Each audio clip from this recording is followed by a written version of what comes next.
শীতকালীন সবজির মধ্যে ফুলকপি আমার সবথেকে বেশি পছন্দের।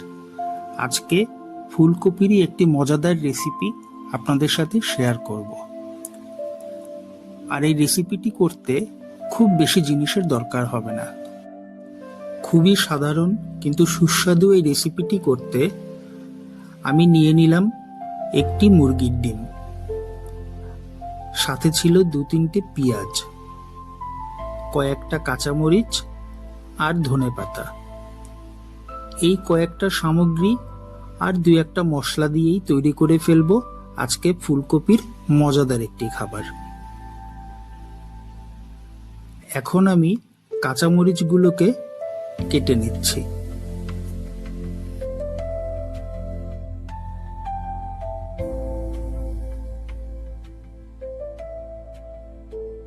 খুব বেশি ঝাল দিব না, এজন্য মরিচও কম করে নিলাম। কাঁচামরিচ কাটা শেষ, এখন আমি পেঁয়াজগুলোকে কুচি কুচি করে কেটে নেব।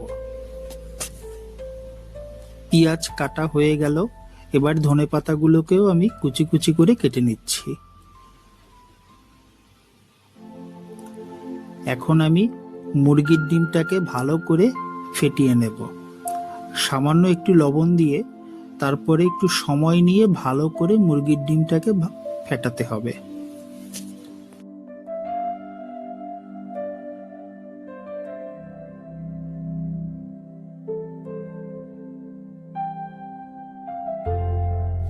রান্নার আগের আনুষঙ্গিক সব কাজ শেষ, এখন আমি রান্না করতে যাব।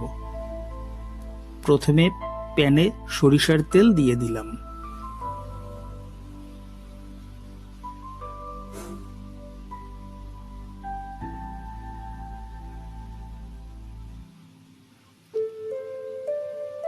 তেল গরম হয়ে গেছে, এখন এর ভিতরে দিয়ে দিব পেঁয়াজ কুচি।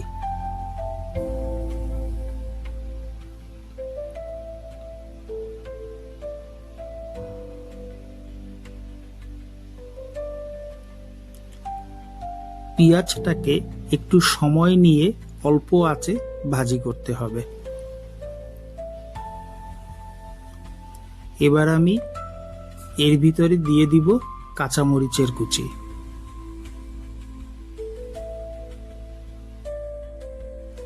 এই রান্নাটা করতে খুবই কম সময় লাগে, খুব সহজেই এই রান্নাটা হয়ে যায়, খুব বেশি কিছুর দরকারও হয় না, এবং এটা ভাত কিংবা রুটি সবকিছুর সাথেই খাওয়া যায়। পেঁয়াজটা মোটামুটি ভাজা হয়ে গেল, এবার আমি এর ভিতরে ফুলকপিগুলো দিয়ে দিলাম। ফুলকপিগুলোকে আমি খুব ছোট ছোট করে কেটে নিয়েছি এবং ভালোভাবে ধোয়ার পরে আমি এর জলটাও ভালো করে ছেঁকে নিয়েছি, যার কারণে এই ফুলকপিটা একটু ঝরঝরা হবে। এখন আমি দিয়ে দিব স্বাদমতো লবণ।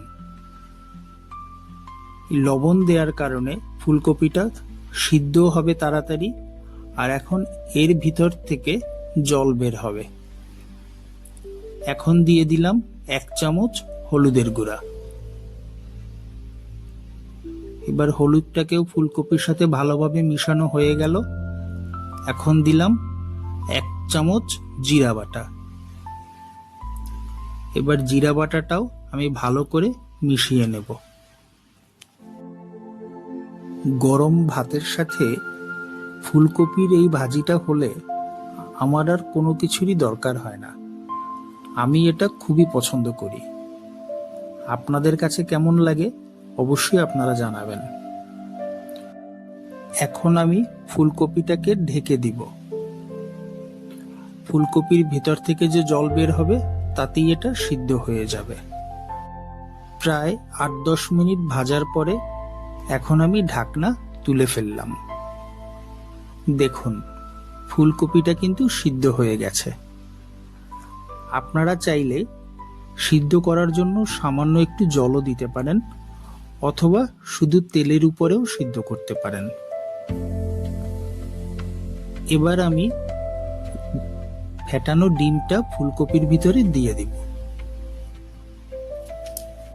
আমি এখানে একটা ডিম ব্যবহার করেছি, আপনারা চাইলে 2টো ডিমও দিতে পারেন। এবার ফুলকপিটাকে খুব ভালোভাবে নাড়াচাড়া করে দিতে হবে, যাতে ডিমটা খুব ভালোভাবে ফুলকপির সাথে মিশে যায়। ডিম দেওয়ার পরে আমি আর বেশিক্ষণ ভাজবো না। এবার আমি ধনেপাতাগুলো উপর থেকে ছড়িয়ে দিলাম। এখন ভালোভাবে ধনেপাতাটাও ফুলকপির সাথে মিশিয়ে নেব।